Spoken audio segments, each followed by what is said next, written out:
Hello, my name is Chase Cassidy, and in this video, I'm going to be talking to you about how to improve study skills. Now, for me, what has helped a lot is making a checklist. Making a checklist allows me to see all the things that I need to get done, and then I can check them off one by one. And as I check them off, I know that I've done enough for what I wanted to get done.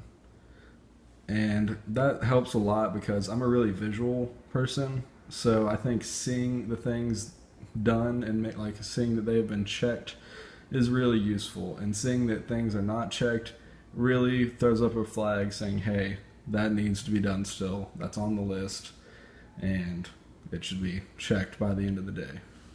Now, next thing that I think will help is to plan each day. Like, you should go ahead and go into each day knowing what you're going to do. Like, you should start off by saying what time you're going to shower, what time do you have class, like what time you're going to study during that day, when you're going to eat. And I think that's really useful to know what you're going to do, when you're going to do it.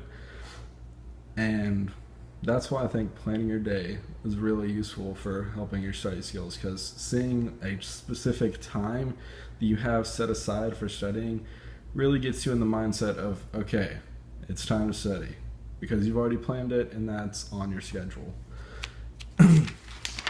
Next is, you should not cram all your studying into one day. Now, when you plan your day, you want to make sure that each day of the week has pretty even study times. You don't want to wait to study the last day for a test, because cramming it is not going to work out for you. And if it does, then that day is not going to be fun at all. So you should plan on studying each day. Like, if you have a test, you should start planning to study day by day, because that will be very helpful in the long run.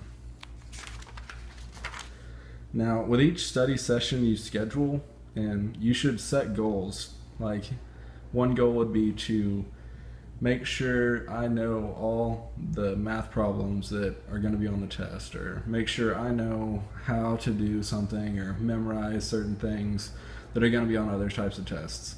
And it's good to have goals for each study session, because if you achieve your goals, you know you're using your study sessions wisely, and it should be very helpful with studying. Now, procrastination is a huge problem in my situation. Procrastination ruins your study schedules and ruins all that. So do your best to not procrastinate. Now, when you're studying, you want to start with the subject that's going to take the most time. The reason you want to do this is because if you get done with one subject that's going to take you 2 hours to do, you know that after you take a break, the next subjects you do are not going to take that long. So it's always nice to know that the workload is going down, like big piece by big piece. Now, studying in groups is a really good thing. When you study in groups, some people might pick up on other information that you didn't find important, or maybe they can help you with something you don't understand. And I think that's very useful when studying, because I miss a lot of stuff out of classes, and that's been a huge problem for me. Now, the weekend is also a very good thing to use for school.